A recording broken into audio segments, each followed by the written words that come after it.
Welcome, curious minds, to another deep dive. Great to be here. Today we're unpacking a truly captivating event from the world of soccer. A Club World Cup quarterfinal match that truly had everything. Oh, absolutely. Incredible skill, raw drama, some really surprising twists. And even a touch of poetic justice, you could say. Yeah, definitely that too. We've taken a deep plunge into all the available sources on this thrilling encounter between Chelsea and Palmeiras. Our mission today is to, cut through the noise, extract those golden nuggets of insight, and give you the full, well-informed picture, sort of a shortcut to truly understanding what unfolded. Absolutely. Because this wasn't just a game, was it? It was a rich narrative, woven with tactical shifts, moments of breathtaking individual brilliance, Right. and those unexpected turns that genuinely swayed the outcome. We're going to explore what these sources tell us about the match itself, the key players who made an impact, the coaching tactics Yeah, the strategies.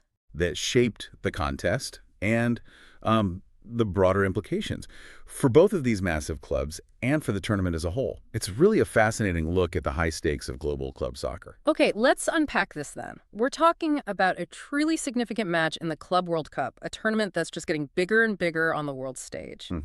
First, let's get the basic facts on the table for you, just to set the scene for this epic clash. Good idea. Context is key here. So this intense quarterfinal unfolded on Thursday, July 4th, 2025. It was under the floodlights, kicking off at 9:00 p.m. ET. Philadelphia local time, that is. Right. And for those of you maybe tuning in from other parts of the globe, that translated to 1:00 a.m. UTC plus 0 and 9:00 a.m. UTC plus 8 in places like Hong Kong and Beijing, all on July 5th. Yeah. A late one for some fans, but I bet they stayed up for it. The global appeal of these clubs is just massive. No doubt. And the venue itself was a statement. Lincoln Financial Field, right there in Philadelphia, USA. Yeah. Not some sleepy neutral ground. It's a massive modern stadium, known for hosting big events, Exactly. And its selection for a crucial Club World Cup quarterfinal really speaks volumes about the growing interest in soccer in North America. It really does. So the final whistle blew, and Chelsea secured a hard-fought 2-1 victory over Palmeiras. But, that scoreline, it barely scratches the surface of the drama, does it? Not even close. And what's truly remarkable about this particular match, beyond just the score, is the atmosphere it generated. Oh, yeah. The attendance for this game set a new record for that specific venue in this tournament. A staggering 65,782 spectators packed the stands. Wow. 65,000. That speaks volumes, doesn't it? About the excitement, the anticipation around this matchup, especially with the history these two teams share. Absolutely. And overseeing all the action, keeping things fair, was the experienced referee Ali Reza Fagani from Iran. A familiar face on the international stage needs a steady hand in a game like this. For sure. Now, as you hinted, this wasn't just any match, it was a rematch, a very direct reprisal of the 2021 Club World Cup final. Yeah. What specific significance did that carry for these two powerhouse teams walking onto the pitch? Oh, it absolutely set a compelling narrative, didn't it? Almost like a pre-written script for a high-stakes drama. How so for Palmeiras? Well, for Palmeiras, this wasn't just another game. It was a deeply personal quest for redemption, a chance at revenge. They had suffered that bitter 2-1 loss in extra time in the 2021 final, a defeat that surely lingered. You bet it did. So this quarterfinal presented this rare, immediate opportunity to rewrite that history, to prove they had learned and grown. And for Chelsea, what was their perspective? Well, for Chelsea, it was about reasserting their dominance, really. Yeah. Proving that their previous victory wasn't a fluke, and confirming their status as a global soccer giant. Right, defending that historical edge. Exactly, against a determined South American rival. But what's fascinating when you look back at the 2021 final compared to this match is how much both teams have evolved in just a few short years. The sources highlight this only Palmeiras' goalkeeper, Weverton. And Chelsea's defender, Trevoh Chalobah, from this particular match, had actually played in that 2021 final. Wow, only 2 players. That's incredible. Isn't it? It really highlights the significant squad changes, the managerial shifts, the strategic evolutions both clubs have undergone. So for most of the players on the field, it wasn't really about personal history. It was about current strength, the immediate challenge, making this rematch more about the present than solely the past. That's a great point. So let's get into the action itself, because the sources, they paint this very clear, almost two-part picture of how the game progressed. A real game of two halves, as they say. Exactly. The first half was largely defined by Chelsea's absolute dominance, almost a strategic masterclass, leading to their 1-0 advantage at the break. Indeed. From the very first whistle, Chelsea took complete control. And the statistics, they back this up overwhelmingly. Like that possession stat early on. Yeah, especially in those opening 15 minutes. They had an astounding 77.6% possession. 77.6. It's huge. And that's not just a number. It speaks volumes about their initial tactical approach, their clear intent to basically suffocate Palmeiras from the get-go. Yeah. They dictated the tempo, controlled the midfield, and essentially pinned Palmeiras deep in their own half. Made it incredibly difficult for the Brazilian side to even string passes together or launch any coherent attacks. It was a real statement of intent then, designed to wear Palmeiras down early. Precisely. Mentally and physically right from minute one. And that early control, that relentless pressure, it paid off decisively in the 16th minute with Cole Palmer's opener. And this goal was significant not just for the lead, but because it broke a goal drought for Palmer that stretched all the way back to May 4th. Right. Quite a long time for a player of his quality. Describe the goal for us, because the sources depict it as a piece of pure individual brilliance. Oh, it absolutely was. A moment of magic from a player who, thrives on those. Palmer received this precise, perfectly weighted pass from Trevoh Chalobah, who'd stepped up into midfield, right on the edge of the Palmeiras penalty box.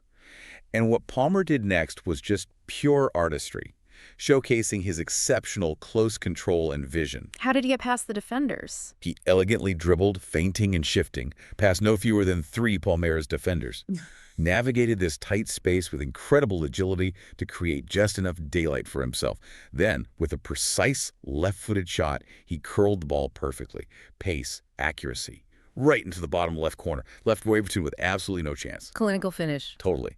And of course, he followed it up with his signature trembling celebration. Ah, yes, the cold Palmer celebration. That's the one. Becoming iconic, isn't it? Really embodies his cool, confident demeanor. It was a goal that just radiated confidence and quality. So Chelsea's strategy was clearly working to perfection in that first half. The sources highlight their tactical execution, particularly that numerical advantage on the right side. Yes. How did this strategic overload truly play out on the pitch? Well, their plan was brilliant, really. And it was executed almost flawlessly in that first half.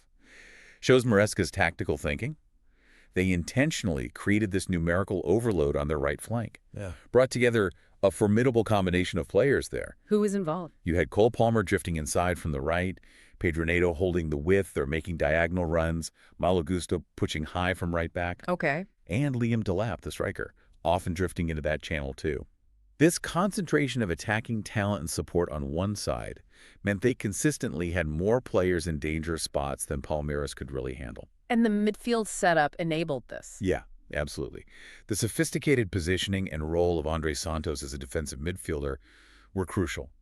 He provided the stability and cover, often dropping between the center backs, Chalobah and Colwill, to form a kind of temporary back three. Right, giving the fullbacks license to bomb on. Exactly. Yeah. Especially Gusto. Allowed him to push incredibly high and wide, effectively becoming a winger at times. And it gave the attacking players higher up the confidence to commit forward aggressively. This fluidity, this numerical superiority on the right, enabled Chelsea to penetrate Palmeiras' lines effectively, created multiple dangerous situations, and Palmer's goal felt like a logical outcome of that sustained pressure. It was very well drilled, aggressive, and highly effective. Okay, so Chelsea were cruising at 1-0. Then halftime happens. What on earth happened at the break? Because the sources indicate a completely different picture in the second half. That's like night and day, isn't it? Totally. Palmeiras came out looking like a completely transformed team, energized, much more confident. Did Abel Ferreira pull out the hairdryer or what? Maybe. It was almost as if a switch had been flipped. Whatever Abel Ferreira said to his squad during the break, it clearly worked wonders. They emerged from the tunnel with renewed vigor, a significantly higher defensive line, and just this palpable increase in confidence and aggression. So the passive Palmeiras was gone. Completely gone. Replaced by a much more assertive and direct side. They started challenging Chelsea for possession with a much more intense press, winning more duels in midfield, pushing higher up the pitch, actively looking to create opportunities rather than just reacting. It was a dramatic psychological and tactical shift that completely altered the game's complexion. And that transformation led directly to Estevan's stunning equalizer in the 53rd minute. He's only 18 years old. This goal really showcased his immense, prodigious talent. Oh, absolutely. A moment of sheer individual brilliance. A true showstopper. Take us through it. Estevao gets the ball wide on the right wing, and he just decides to take matters into his own hands. Executes this mesmerizing solo effort, cutting in sharply from the right. Expertly beats Chelsea defender Levi Colwill with a deceptive shimmy and a burst of pace. Left him for dead. Pretty much. Then, without hesitation, from a remarkably tight angle and with immense power, he just unleashes this shot.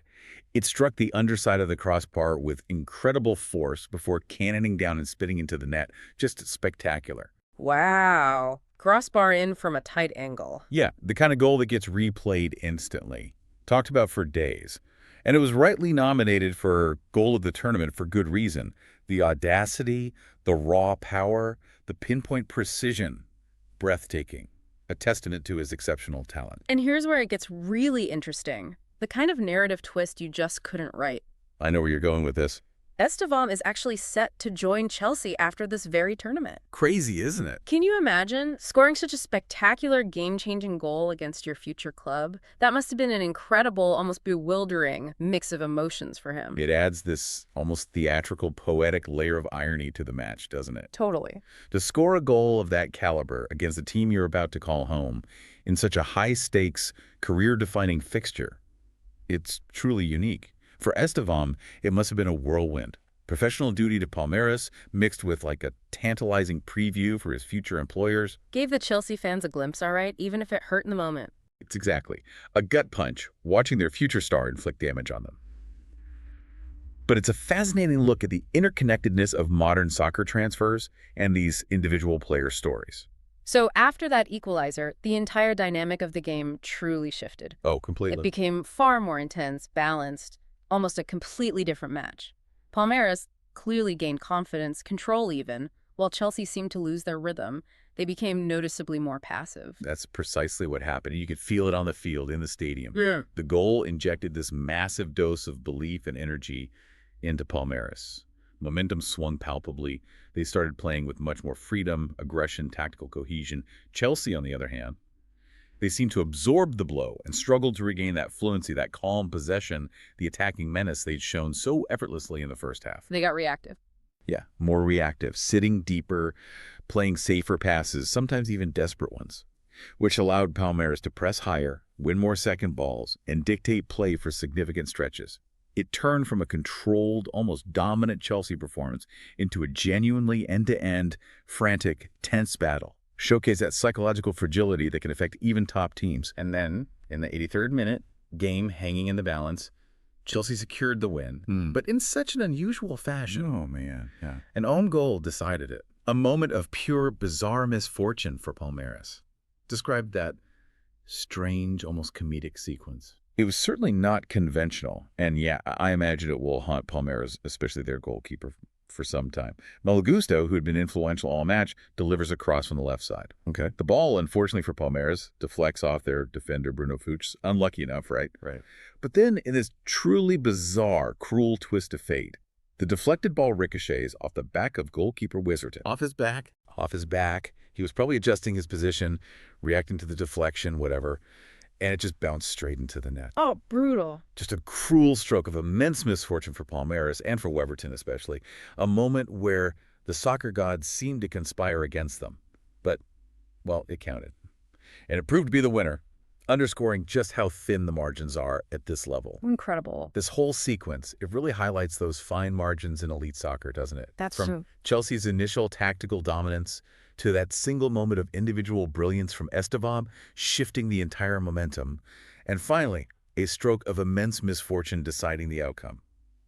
It wasn't a conventional, beautifully constructed winning goal, but it certainly counts, and it underscored just how unpredictable and dramatically cruel these high-stakes matches can be. You can plan all you want, but sometimes fate just intervenes. So true. Okay, let's talk about the personnel on the pitch.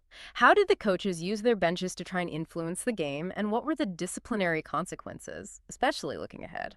Right. Crucial elements. Both coaches made important, calculated changes. For Palmeiras, In the 67th minute, they brought on Paulinho and Mauricio. Who did they replace? They replaced Facundo Torres and Alan Andrade. These were changes clearly aimed at injecting fresh energy, maybe a different attacking dimension as they push for an equalizer, and then later, a winner. They needed more dynamism. Makes sense. And Chelsea, they made significant moves too, including a key debut. Yeah, João Pedro made his first appearance for the club in the 54th minute. Always a big moment for a player. Definitely. And then later, between the 70th and 75th minutes, more changes. Liam Delap and Christopher Nkunku were replaced, with João Pedro staying on and Noni Madueke coming in. And did João Pedro make an impact? It's truly worth noting his immediate impact, yeah. The sources give us a clear statistical picture. Despite being on for less time, he was incredibly active, direct. He had 8 touches in the opponent's box. Compare that to Delap's just 1 touch during his time. 8 touches versus 1, that's a big difference. Huge difference. It indicates a clear and successful change in Chelsea's attacking emphasis. Bringing on a player who was more direct, eager to run in behind, more committed to getting into prime goal-scoring positions. This shift certainly helped them push for that decisive, albeit unusual winning goal. Showed Maresca's willingness to adapt in different profiles to break down a resilient defense. Okay, beyond the subs, these heated contests often come with yellow cards. What happened there, and what are the critical implications, particularly for Chelsea's next match? Yeah, the intensity definitely ratcheted up. There were a few cautions. Chelsea received 3 yellow cards. Levi Colwill for dissent. Okay. Malo Gusto for a foul stopping a promising Palmeiras attack. And Liam Delap also for dissent. Palmeiras got 1. Richard Rios booked for dissent after a contested decision. And the big implication? The critical implication here is truly significant for Chelsea's upcoming semifinal. Both Levi Colwill and Liam Delap accumulated their 2nd yellow cards across the tournament, meaning they will now be suspended and miss the semifinal. It's a huge blow. It's a significant blow. Both are important players. Colwill's key in their defensive setup offers ball-playing ability from the back. His absence forces a reshuffle. Delap, though substituted, provides a specific attacking profile. Their unavailability impacts squad depth, forces tactical adjustments, puts more pressure on other players to step up in a crucial game. A real challenge for Maresca to navigate. Definitely something to watch in the semis. Okay, let's dive into the numbers. Beyond the goals and drama, stats often tell a deeper story about the flow and control. Absolutely. The numbers can strip away the emotion, show you the underlying reality. For instance, possession. Stark and telling. Chelsea held a commanding 66.4% of the ball to Palmeiras' 33.6%. 66%, that's clear dominance. Yeah, a clear reflection of Chelsea's ball control.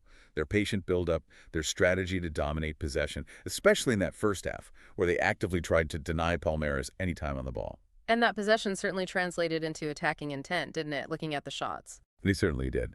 In terms of total shots, Chelsea unleashed 19 attempts compared to Palmeiras' 7. 19-7. Really shows Chelsea's attacking ambition, their desire to constantly test the Palmeiras defense. But, and this is interesting, look at shots on target. Okay. Chelsea had just 4 shots that actually tested the goalkeeper. Palmeiras had 2. Only 4 on target from 19 shots. Exactly. Suggests that while Chelsea had many shots, only a few were truly threatening. Highlights Palmeiras' defensive resilience, blocking shots, getting bodies in the way. Maybe hints at a struggle for Chelsea to carve out truly clear-cut chances despite all that possession. Interesting nuance. What about set pieces and defensive actions? Corners, saves. Chelsea had more corners, 6 to Palmeiras 2. Again, indicating sustained pressure in attacking areas. On the defensive side, saves tell a story. Chelsea's keeper Robert Sanchez made just 1 save.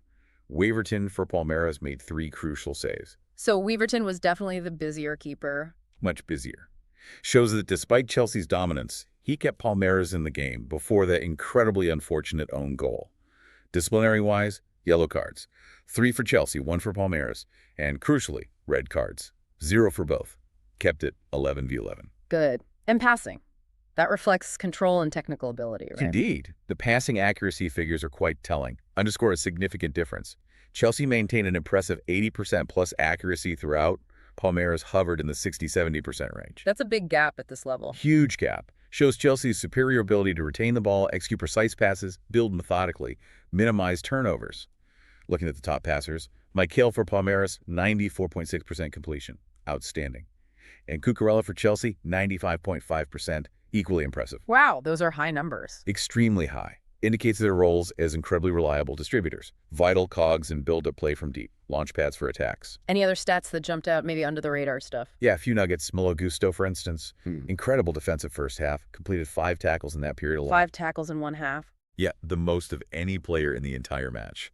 Underscores his phenomenal defensive work rate, relentless pressing, influence on that right flank both ways. Impressive. Conversely, Estevao, despite being man of the match, lost possession 17 times, most in the match. 17. That seems high for the best player. It does, but it can also reflect his constant attempts to create. Willingness to take risks, dribble, be central to everything Palmeiras did offensively shows he was constantly involved, trying to make things happen. Okay, makes sense. Risk versus reward. Exactly. And finally, Chelsea's crazy high, 77.6% possession in the first 15 minutes, really set the tone early on, showed their immediate intent. So connecting it all. Connecting it all. The stats confirm Chelsea's overall dominance in possession and attacking volume, especially early. But they also highlight Palmeiras' ability to be dangerous with fewer opportunities, to be more efficient, especially after halftime adjustments. Classic tale. Sustained pressure versus opportunistic counters and individual brilliance. The numbers paint a picture of a tactical chess match with big momentum swings. Great breakdown. Now let's shine a spotlight on some key individuals. Fascinating stories here, especially around that young talent, Estevao. But first, just to set the stage, remind us of the starting lineups and formations. Certainly. For Palmeiras, Coach Abel Ferreira lined them up in a compact 4-2-3-1. In goal, the veteran Weverton. Back 4. Jaya, Monaco, Fuchs, Vanderlan, Emiliano Martinez, and Richard Rios in central midfield. Then Torres, Andrade, and the sensational Esteban behind the lone striker Vitor Roque. Okay, and Chelsea. Chelsea, under Enzo Maresca, also went with a 4-2-3-1, allowing for flexibility. Robert Sanchez in goal. Defense, Trevoh Chalobah, Colwill, Cucurella, Enzo Fernandez, and Romeo Lavia as the double pivot. Reece James just ahead of them, interestingly. Palmer and Nato out wide, and Liam Delap leading the line. So both teams aiming to control midfield and use those attacking midfielders and wingers. Pretty standard, but effective setups for both. Right. Now, onto the standouts. Cole Palmer for Chelsea definitely made his mark, not just the goal. He certainly did. Pivotal performance, especially in that dominant first half. Beyond the crucial goal, Palmer really excelled in that number 10 position. The sources indicate he consistently found crucial space between Palmeiras' midfield and defense, operated effectively in those tricky half spaces. Difficult to pick up there. Exactly. His ability to link play, turn quickly, create chances from tight pockets was key to Chelsea's attacking fluency. Constantly probing, looking for openings, touch and vision were exceptional. And it's a nice touch, very professional, that after the match he shared a sincere exchange with Estevao. Shows mutual respect even after a heated contest. Good sportsmanship. Yeah, good to see. Speaking of Estevao, what a performance. Despite the loss, named man of the match. That goal against his future club, just breathtaking. He absolutely deserved it. Captivating performance. His goal, as we said, pure magic.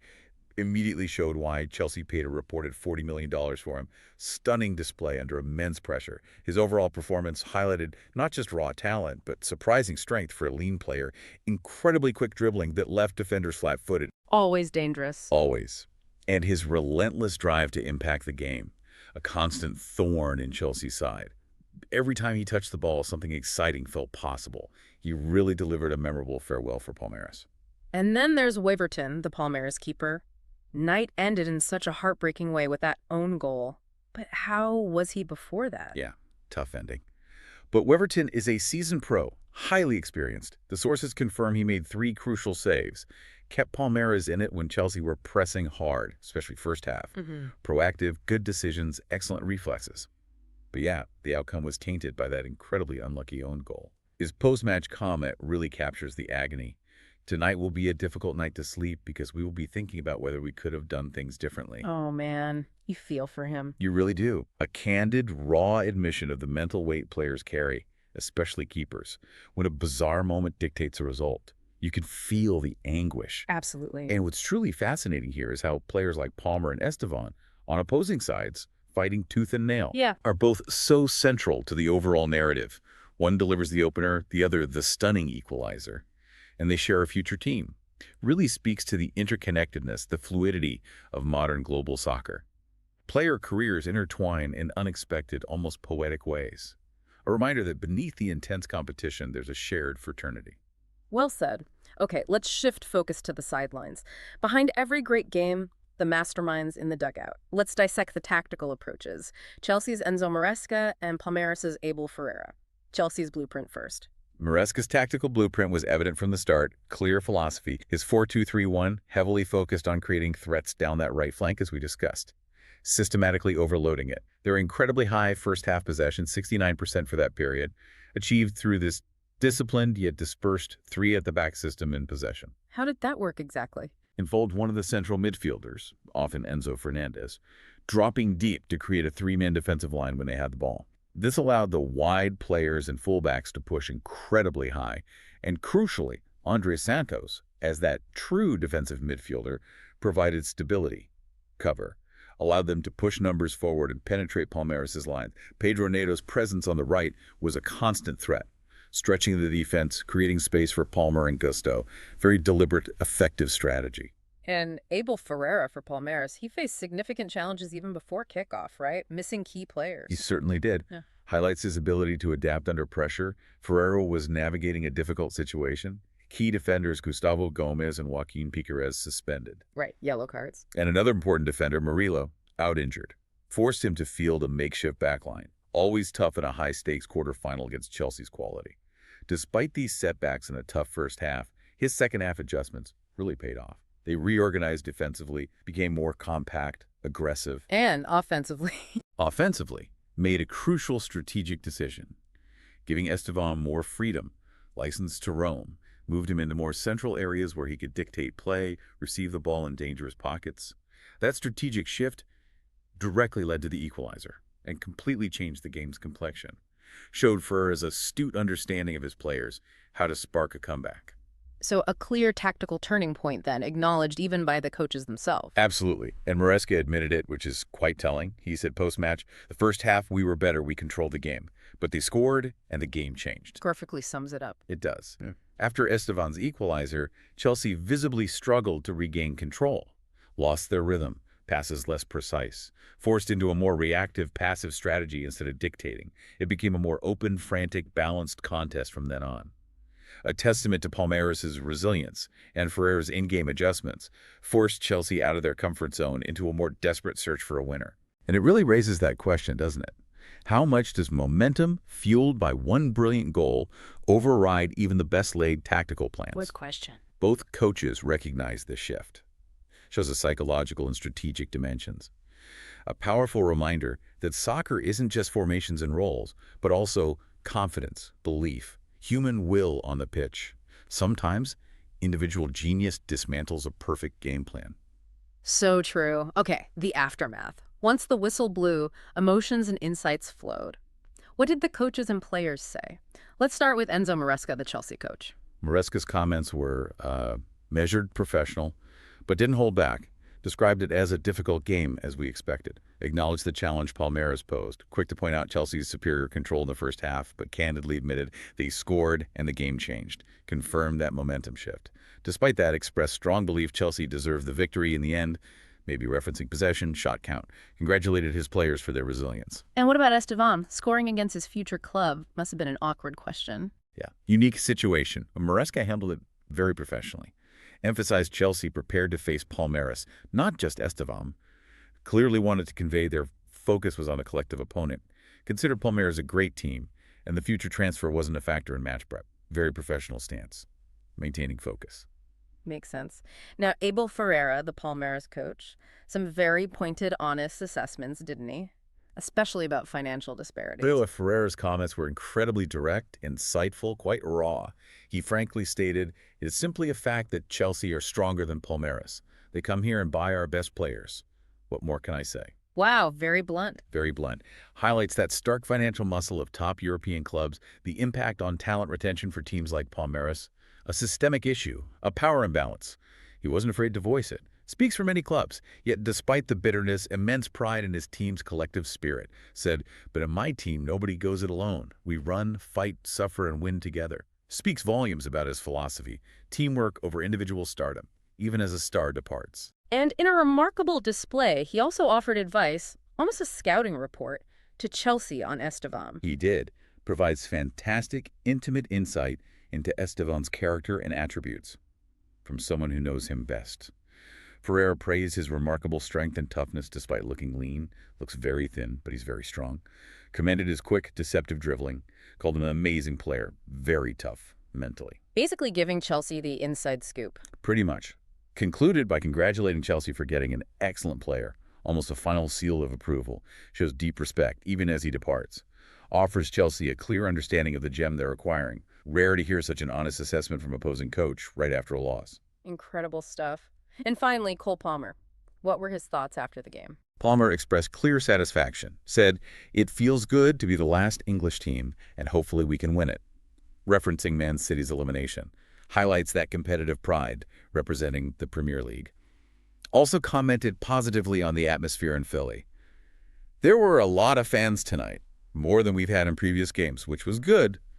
Underscores the impact of a passionate crowd. On playing Brazilian teams. Remarked, "I feel like they are more physical, rougher." Gives you a sense of the intensity, the robust style he experienced. Validates that common perception. Yeah. These post-match comments, they really add another layer, don't they? Peeling back the curtain on raw emotions, strategic realities. Ferreira's comments especially, highlighting those financial disparities while giving that scouting report. It's a rare glimpse into the realities and emotions behind these games. The human element. Absolutely. Okay, let's look at the broader context. This match wasn't just 90 minutes. It had wider implications, personal moments too. Importance for Chelsea first. For Chelsea, this win carried significant weight. Multiple fronts. First, became the last remaining Premier League team after City's exit. Spotlight firmly on them to bring the trophy home for England. Adds national pride, expectation. And financially? Financially, secured a substantial £15 million in prize money. Not small change. More critically, advancing means potentially winning an additional $21.8 million if they win the final. Huge boost, especially with that UEFA fine. Exactly. Would help offset a recent £27 million UEFA fine. Shows the immediate, tangible impact of success on a club's balance sheet, especially with financial fair play. Plus, represents their best chance to win the Club World Cup since 2021. Sets them up nicely for another potential global title. Significant achievement. And for Palmeiras, what did this heartbreaking loss mean? For Palmeiras, implications were disheartening, multi-layered. Missed a significant opportunity, becoming the first Brazilian team to win the expanded Club World Cup. A pioneering achievement, now gone. And the revenge factor. Failed to get that sweet, long-awaited revenge for the 2021 final loss. Major narrative, gone. And adding insult to injury for fans, missed out on an all-Brazilian semifinal against Fluminense. Oh, that would have been massive. Huge spectacle for Brazilian soccer. Thrilled fans, wider South American community. Missing that is a significant emotional, arguably cultural low. Definitely. Beyond the strategic and financial, there were some truly special, poignant moments embedded within this game. Pedro Neto's tribute. Yeah, very poignant, moving moment, reminder of the human element. Before the match, during the minute of silence, Neto carried a jersey with the names of Diogo Jota and his brother, Andre Silva. Honoring them after their accident. Exactly. Heartfelt, public gesture, somber, respectful reminder of life's fragility, connections within the soccer community, solidarity, shared grief amidst competition. Stop the crowd, brought perspective. Powerful stuff. And then the emotional farewell for Estevao, his final game for Palmeiras. Yes. A moment charged with emotion, significance. He marked it with that stunning goal. Spectacular send-off to the club, the fans who nurtured him. Almost like he wanted to leave an unforgettable impression. And the embraces afterward. After the match, despite the competition, the loss, he shared emotional embraces with his future Chelsea teammates. Powerful, symbolic moment. Transition from one chapter to the next. Beautiful example of sportsmanship, respect, the intertwined nature of modern soccer careers. Yeah. Rivals one day, teammates the next. Really unique situation. Any significant injury updates from the match, particularly for Chelsea heading into the semi? Unfortunately, yes. Some concerning developments for Chelsea. Reece James, pivotal player, suffered an injury during warm-ups, forced a last-minute lineup change. His availability for the semi is now highly questionable. That's a big worry for them. Huge worry. His importance defensively and offensively. Additionally, Benoit Badiashile, another key defender, injured prior, seen watching on crutches. Highlights Chelsea's current defensive injury woes. Definitely impacts their depth. Certainly does. Forcing Maresca to potentially reshuffle defense, midfield. Significant tactical challenge against strong opposition like Fluminense.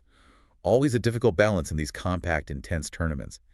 Losing key players drastically alters game plans. Something to keep an eye on. And finally, VAR. Any controversy there? The sources indicate no major VAR controversies, which in itself is often a positive sign for the flow, perceived fairness. Referees officiating proceeded smoothly. No contentious decisions heavily debated or influencing the outcome via VAR. Seems the technology, for this match anyway, performed its function effectively without becoming the story. Often the best outcome for the game's integrity and enjoyment. Good to hear. Okay, wrapping up. What does this all mean for you, the listener, and for these teams moving forward? Well, this deep dive reveals a match defined by incredible tactical shifts, moments of breathtaking individual brilliance from veterans and emerging talents, and even that touch of high-stakes misfortune dictating the result.